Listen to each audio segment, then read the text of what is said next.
Hello, students. Today I am going to teach you on organ and organ system. And under organ and organ system, I am going to cover digestive, respiratory, circulatory, and excretory system in brief. So first of all, we should know that what our body is made of. Our body is made of cells. Here is a picture showing the different type of cells present in the human, and you can see here the round blood cell is circular in shape, and white blood cells too. Whereas in motor neuron, it looks in a different way, just like the sperm cell and ovum. So different cells looks different. Here is a picture what are about the organelles present in the cells. So there are different types of organelles present in the cells, and they all have different functions. And what are the functions I will discuss further. First of all, we should know what is cell. Cell is the smallest unit of life. A cell is called the functional unit of life because it is capable of carrying out all the life functions such as nutrition, excretion, respiration, etc. And hence it is also called the structural unit of life. So what is the functions of cell? The functions of cell is that it gives structures to the body, take in nutrients from the food, convert those nutrients from food into energy, and finally help in carrying out specialized functions. Thus, cells are the basic building blocks of all living things. The human body is composed of trillions of cells. Now, how the cells look like? Different cells, they look differently. I have given here only two examples. One is of your onion peel, and another is of human cell. So what is the basic structure of a cell? The basic structure of a cell is that it consists of three parts, that is the cell membrane, the nucleus, and between the two comes the cytoplasm. Within the cytoplasm lies the intricate arrangement of fine fibers and hundreds or even thousands of minuscule but distinct structures are called organelles. And what are the types of cells? There are different types of cells: prokaryotic cells and eukaryotic cells. Prokaryotic cells are usually single-celled and smaller than eukaryotic cells, and eukaryotic cells are multicellular cells, and they are found in multicellular organisms. Now here is a picture showing the difference between the plant cell and animal cell. So what is the major difference between plant cell and animal cell is that the plant cell is having the cell wall, whereas animal cell do not have the cell wall. Again, plant cell have a large vehicle, whereas animal cell has smaller vehicles and more than one. And in plant cell there is chloroplast, which helps in photosynthesis, whereas animal cell they don't. Therefore, plant can make their own food while animal cannot. So what is found inside a cell, which I have discussed you already, that organelles are found. An organelle is a membrane bound structure, it is membrane bound structure found within a cell. These organelles are found in the cytoplasm. What is that cytoplasm? It is a viscous liquid found within the cell membrane that contains the organelles and is a place of the most of the action to be taken in a cell. So here is a list of the different types of organelles and their function. First is the nucleus. It contains cells DNA. Endoplasmic reticulum. It transfers materials within cell. It processes lipids. Mitochondria. It breaks down food to release energy for a cell. Ribosome. It makes protein. Golgi body. It is the place where protein modification takes place and export out of the cell. Cytoplasm. It is the gel-like environment which allows organelles to move about the cell. Cell membrane. It controls what goes in and out of the cell. Nuclear membrane. It allows things in and out of the nucleus. Cell wall. It provides structure and support for plant cell, surrounds the cell membrane. Lysosome. It breaks down waste food and worn out cell parts. Chloroplast. It makes food for plant cells using sunlight. Chloroplast is not present in the animal cell. Vehicle. It stores water, waste and food. Nucleolus. It makes ribosome. This is all about the different functions of different organelles. Now, what is the difference between plant cell and animal cell? There are very few differences between plant cell and animal cell. Plant cell, they can produce their own food, whereas animal has to search food to survive. Plant cell, it contains chloroplast, which is filled with chlorophyll, where photosynthesis occurs, and via photosynthesis, plant makes their food with the in the presence of light, water, and carbon dioxide from air. Whereas animal cell cannot make their food. Animals cannot make their food. Plants have cell wall and cell membrane, though they don't have. Plants have singular vehicle that is used for storage and maintaining the shape of the cell, whereas animals have many smaller vehicles. Now, what is unicellular and multicellular cell? The structure of unicellular is made of a single cell, and the structure of multicellular is made of numerous cells. Amoeba, bacteria, paramecium yeast are all of the examples of unicellular organisms.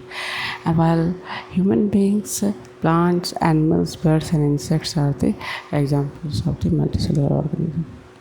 So here's a list given showing the difference between the unicellular and multicellular organism. So unicellular are single cell, whereas multicellular are more than one cell. Unicellular are irregular in shape, multicellular have definite shape. In unicellular, body organization is simple, whereas in multicellular, body organization is complex. Unicellular are usually microscopic, whereas multicellular are large. Unicellular organisms are less complex, whereas multicellular organisms are more complex. Unicellular organisms are heterotrophs in nature, whereas multicellular are both heterotrophs and autotrophs in nature. Reproduction is primarily asexual in unicellular, where it is both sexual and asexual in multicellular organisms.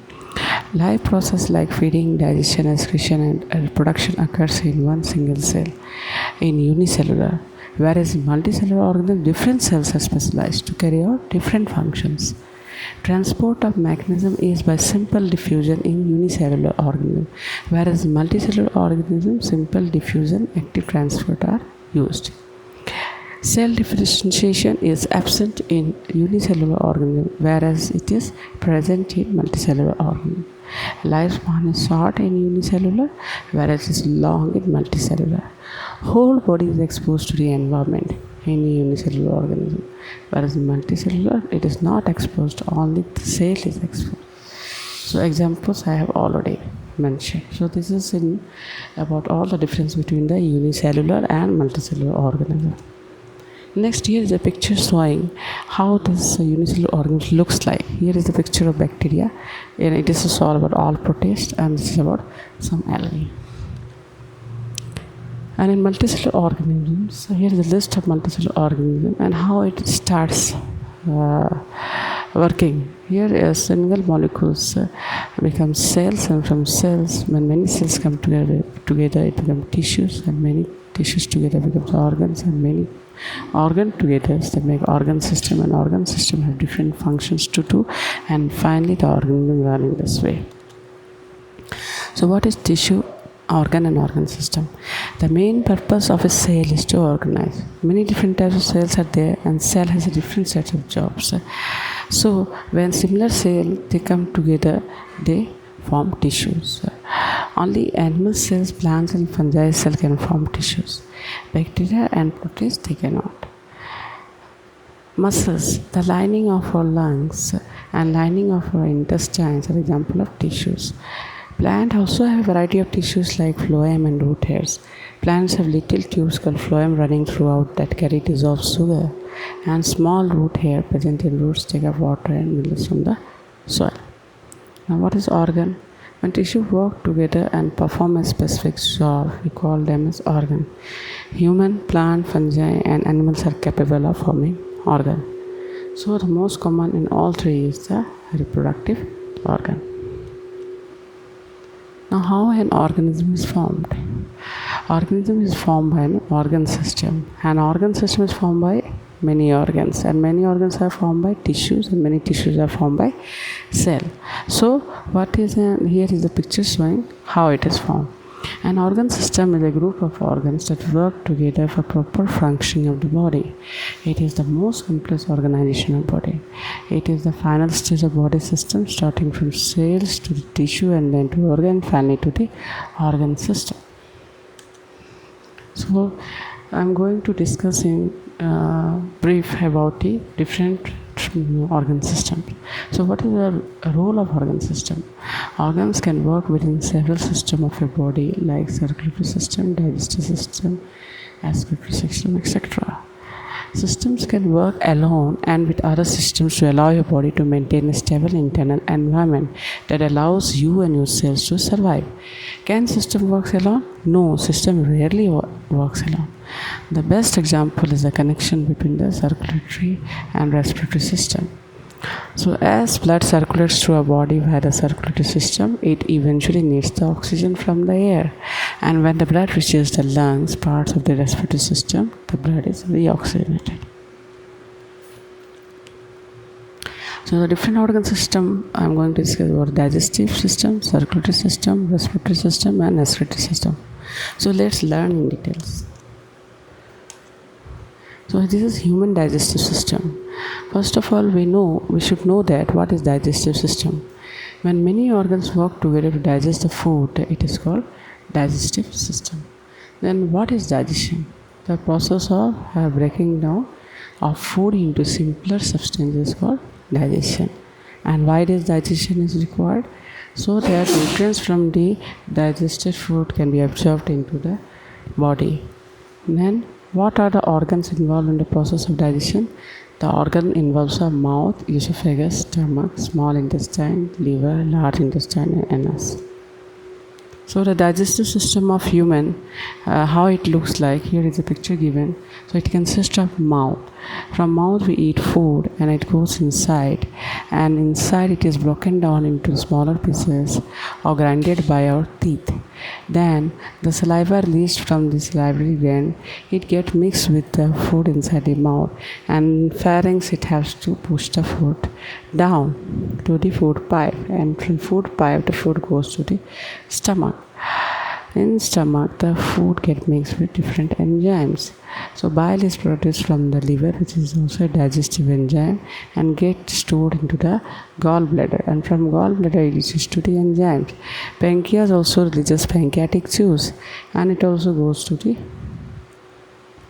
into the stomach, and they all get mixed, and then finally they come to the small intestine. In small intestine digestion carries on and it get finishes, and the undigested food is goes into the large intestine, which absorbs the excess water present therein and push down the waste product to the rectum, and finally it comes out from the anus.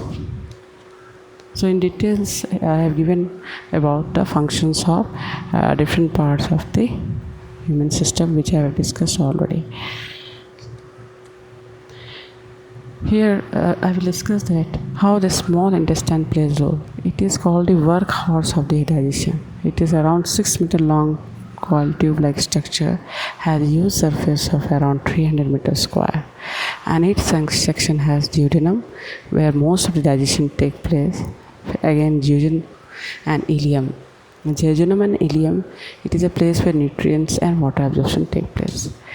Digestive juice, which is also called intestinal juice, produced by the small intestine, combines with the pancreatic juice, which is produced from pancreas, and bile, which is produced from liver, to complete digestion.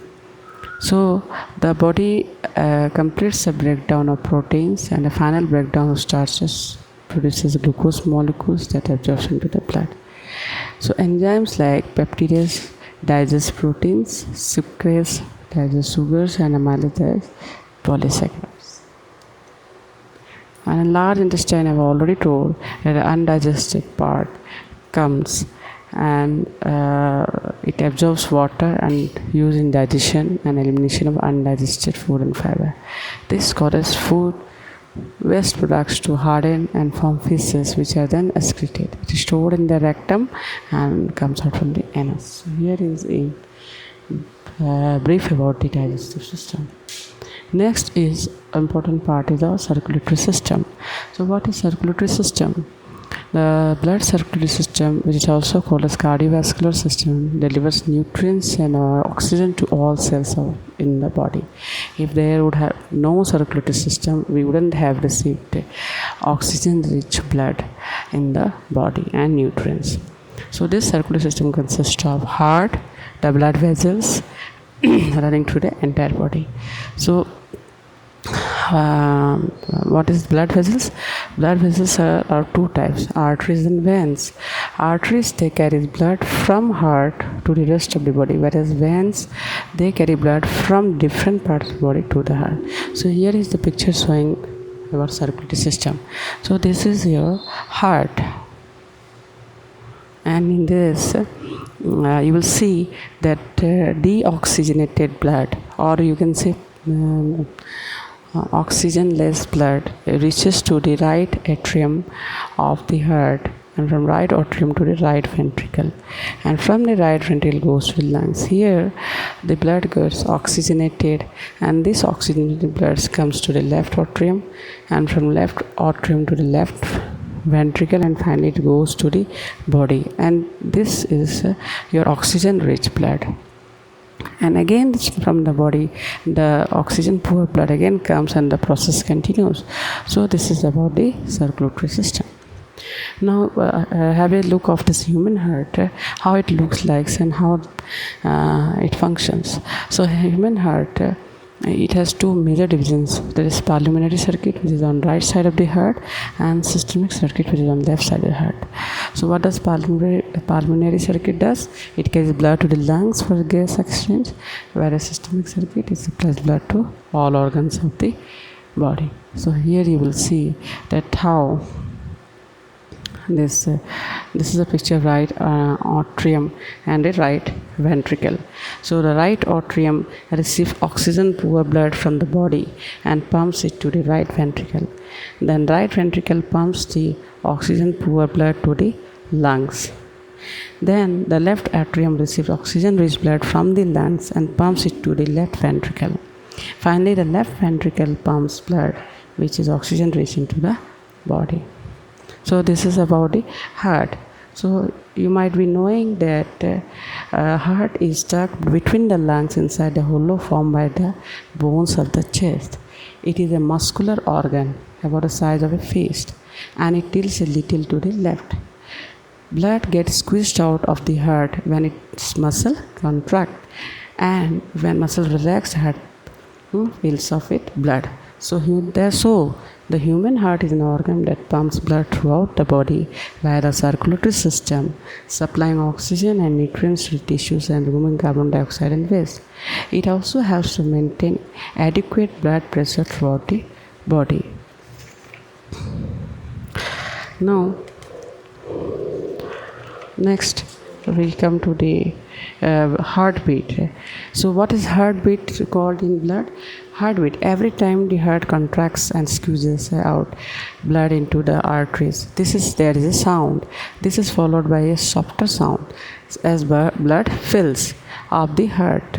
So this is called heartbeat. The heart beats about 70 to 80 times. 70 to 80 times in a minute. It is per minute. Next, coming to respiratory system. The respiratory system, also called the gas exchange system, is the body getting rid of carbon dioxide and taking oxygen. So there are 5 main functions of respiratory system.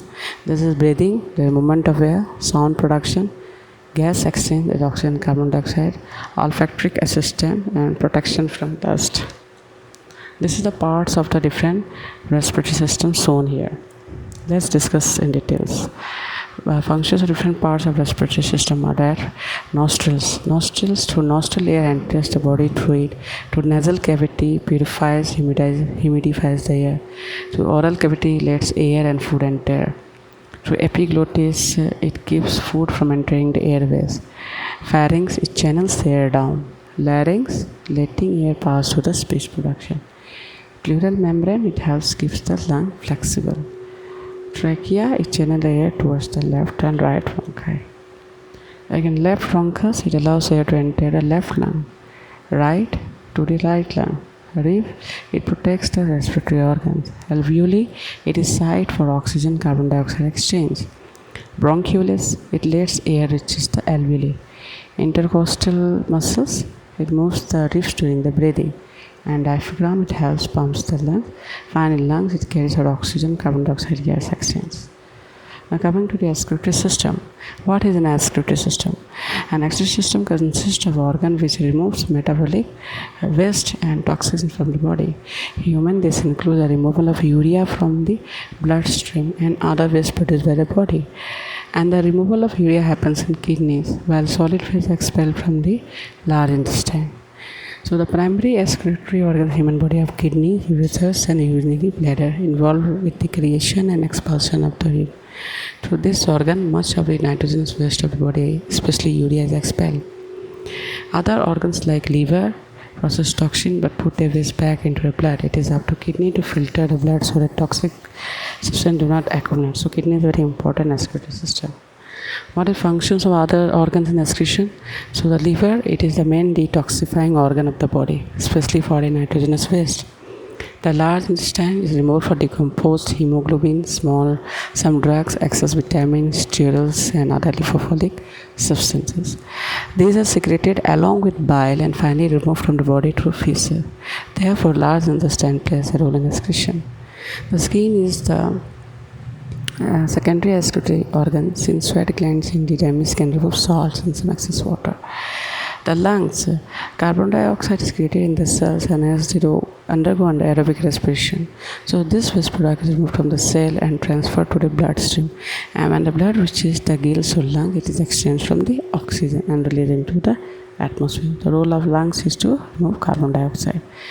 And kidneys are paired bean-shaped organ located in the abdomen on either side of the spine under diaphragm. The primary task is of filtering blood and removing waste.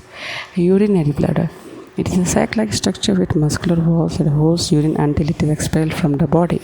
So the bladder receives urine from the two ureters, one from each kidney, and that enter to the opening called uretary orifices, and urine exits from the bladder to urethra. Now there is a small quiz. What is the largest excretory organ in your body? The skin is the largest excretory organ in your body. Why do we need an excretory system? An excretory system is a basic biological system that removes excess unnecessary material from the body fluids of an organism so as to help maintain internal chemical homeostasis and prevent damage of the body. Where is urine stored? The urine passes from the kidneys to the urethra into the urine bladder where it is stored. So this is all about three organ system of body and their role in brief. Thank you.